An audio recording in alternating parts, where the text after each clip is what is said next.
President.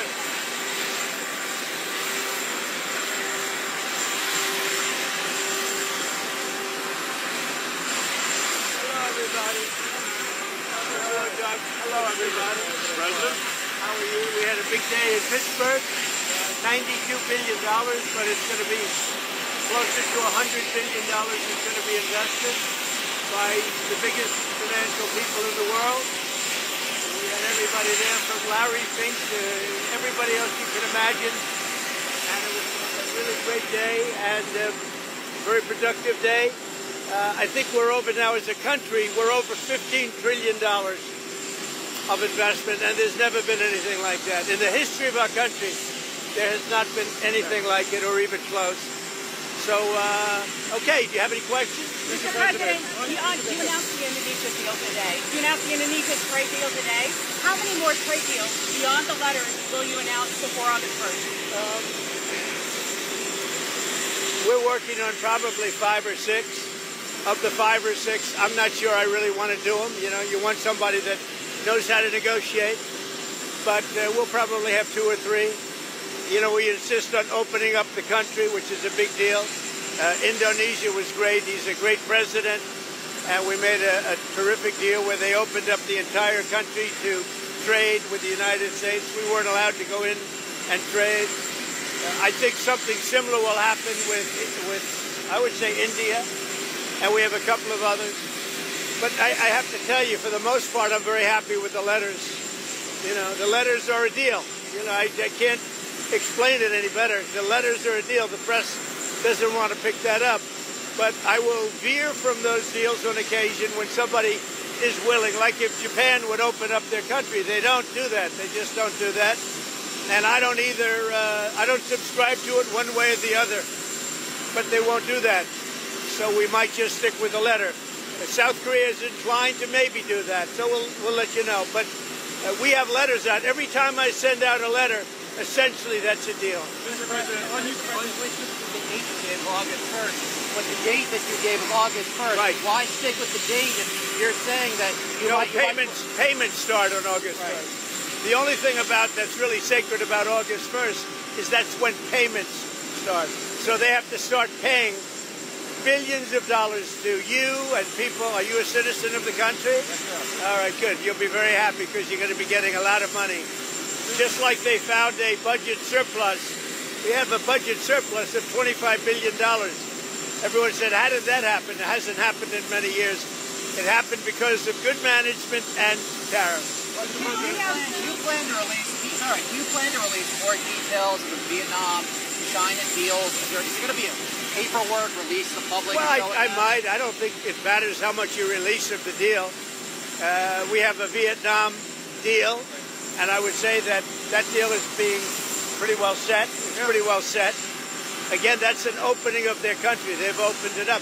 Just so you know, these were closed countries. They were wonderful people, wonderful leaders, very strong, smart leaders. But their countries were closed to us, but our country wasn't closed to them. And so I said, you got to open up your country. So we're going to see. But the Vietnam deal, we may open it. I mean, I don't know. I can't tell you. Is it necessary? No. Yeah, I don't think so. Mr. President, on Ukraine, why did you settle on giving Putin another 50 days? It seems like he's had a lot of time to show he wants peace. I don't think it's a long time. I think really the question should be asked, why did Biden get us into that ridiculous war? Why did Biden bring us there? That should never, ever have happened, that war. This is Biden's war. I'm just trying to end it because we're saving a lot of lives. Why do you think his opinion will change in 50 days when it hasn't over the last... Well, a lot of opinions change very rapidly. Might not be 50 days. Might be much sooner than 50 days. Well, to that end, when do you think the first Patriot missiles, some of these weapons that our allies will buy... they're already being shipped. From what countries? They're coming in from Germany and then replaced by Germany, and in all cases, the United States gets paid back in full. So what's happening, as you know, is the European Union, if you look, mostly European Union stuff, but let's put it in the form of NATO. It's very similar. But NATO is going to pay us back for everything. In some cases, we're going to be paid back by countries of the European Union directly. Are we starting to see those? But we're always getting our money back in full. So we're not going to have any more investment to make. We're getting our money back in full. And if we can make a deal, that'd be great.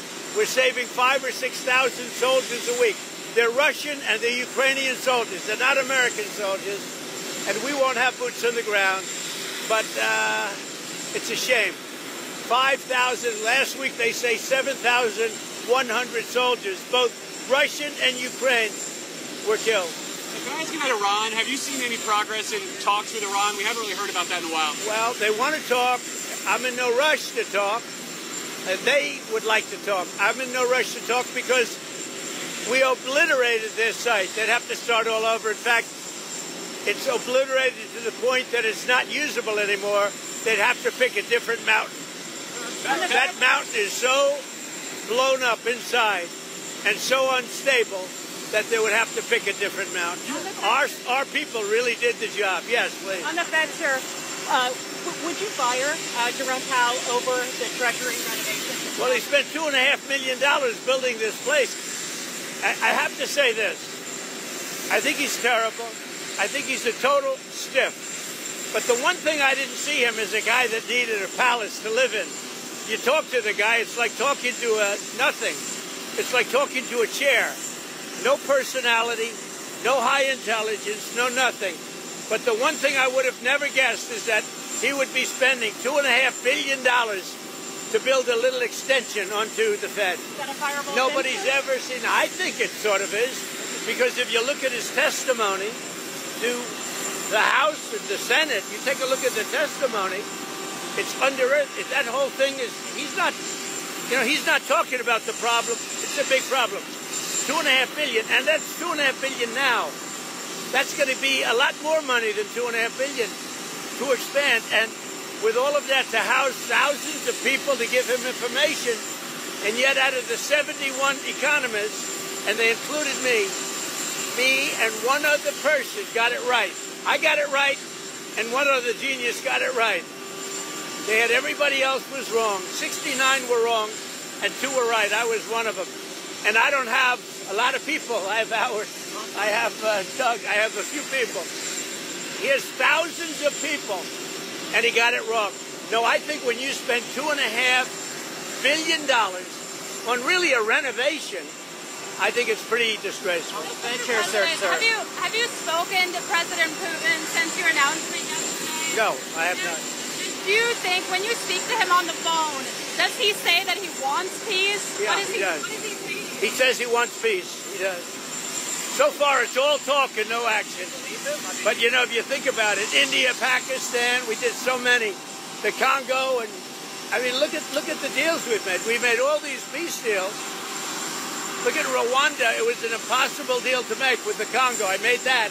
I made all of these deals, Serbia, Kosovo, and here's the one deal. And actually, Vladimir called me up. He said, I'd love to help you with respect to making a deal with a couple of them, like Iran. I'd love to help you. I say, Vladimir, I only want to help with one deal, Russia, because you're the only deal that we're not doing too well on. He oftentimes he said, no, he wants peace. And I think he does. I hope he does. We're going to find out soon. And it could be before the 50 days. President, twice yesterday, when you were talking about this, you mentioned conversations you had with the First Lady after talking with President Putin.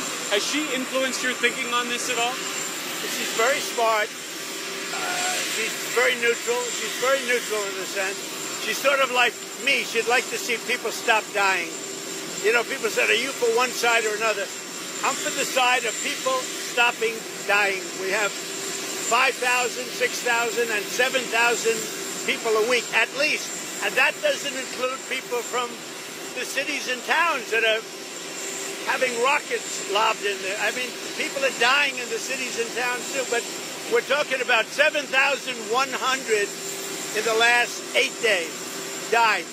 And I'm for stopping that. On the Fed chair, sir, is Scott Bessent, your Treasury Secretary, your #1 option whenever Jerome Powell leaves? Or well, he's an option. Is he your top and he's option? very good. Well, he's not, because I like the job he's doing. Right.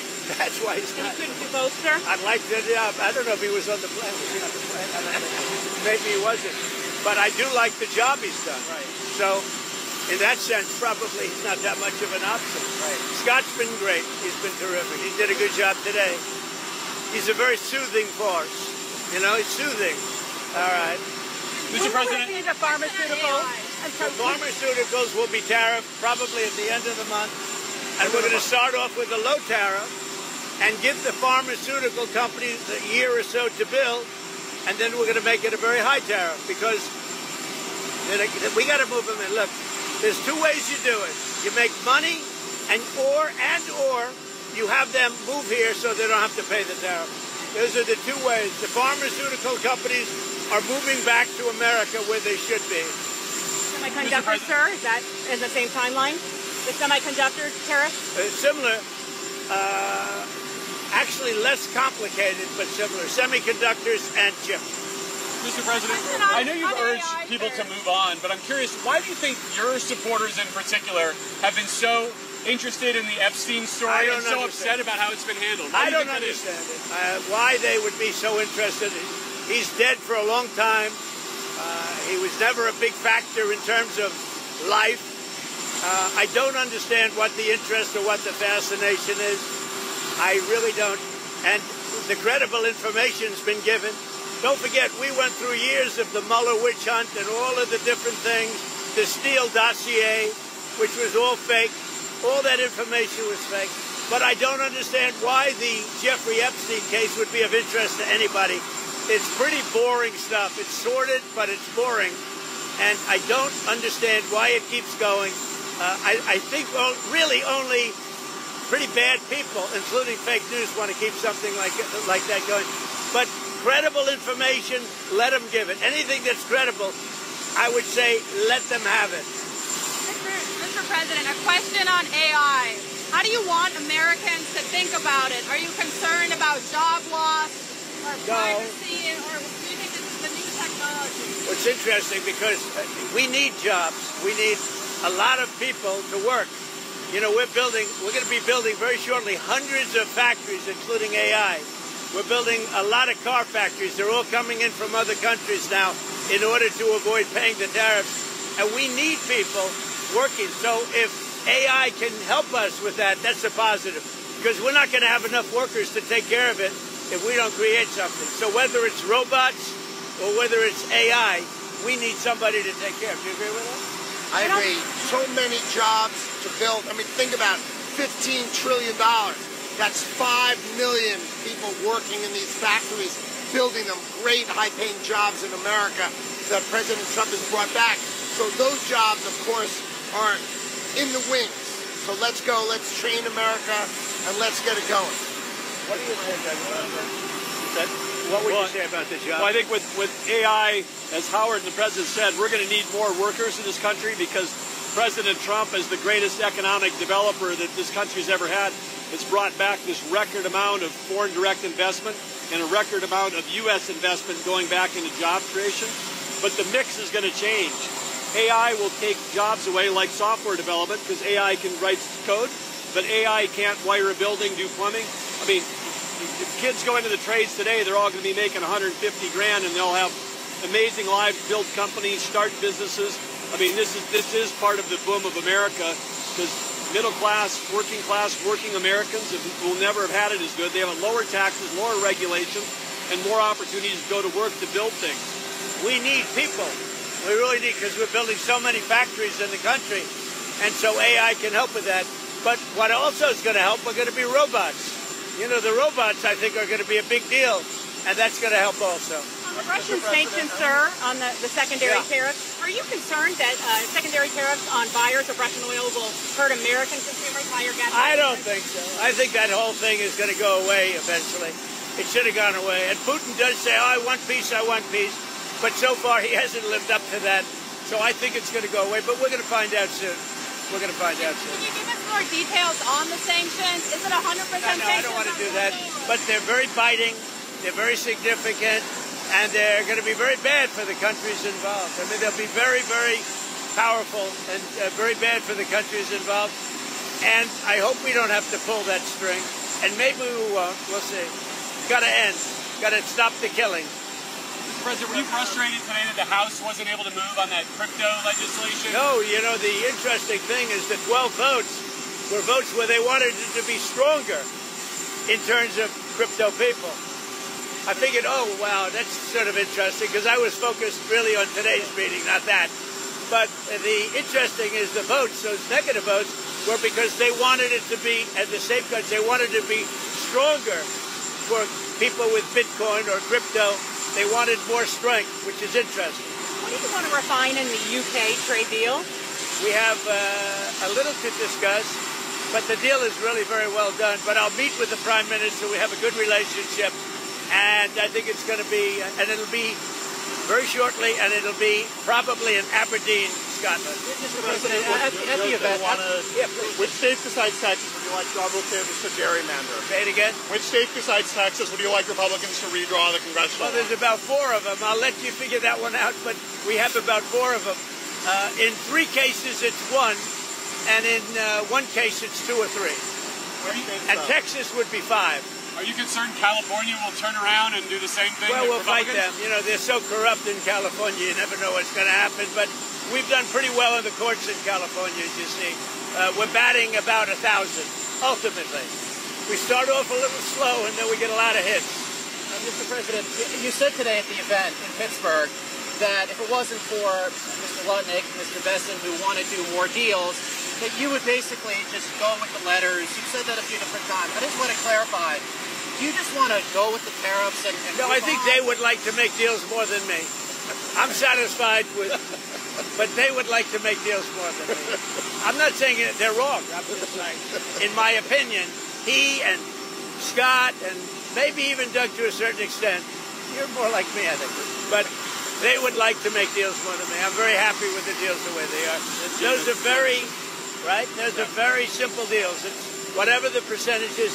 And we base that on a lot of things, including the deficit and, you know, various things. And, you know, I think it's a much faster way. Don't forget, we'll be releasing a letter soon talking about many countries that are much smaller, where you're not going to do letters per se. You might do an individual letter, but it's going to go very quickly. And the number will also be less. Which countries are those? These are countries that are, many of them, you know, like 200 countries. You understand? Caribbean countries, African countries. You have a huge amount of countries that are small, and the president's just going to deal with them sort of the way he thinks is the right way to deal with them. We'll probably set 1 tariff for all of them. Over 10%? Over 10% tariff? Probably a little over 10%, yeah. 15, 20? We don't do a lot of business, but we do, you know, it's still significant. What about Israel, Mr. President? Is that related to your other, like the Gaza negotiations? Is that tied up in other issues? No, I think Israel's going to be fine. We had a great victory with Israel. That was a great, great victory. What we did with the B-2 bombers and all of that. And, you know, I never thought of it, but so many people are thanking me. They say no president had the guts to do it because, you know, this has been going on for 25 years.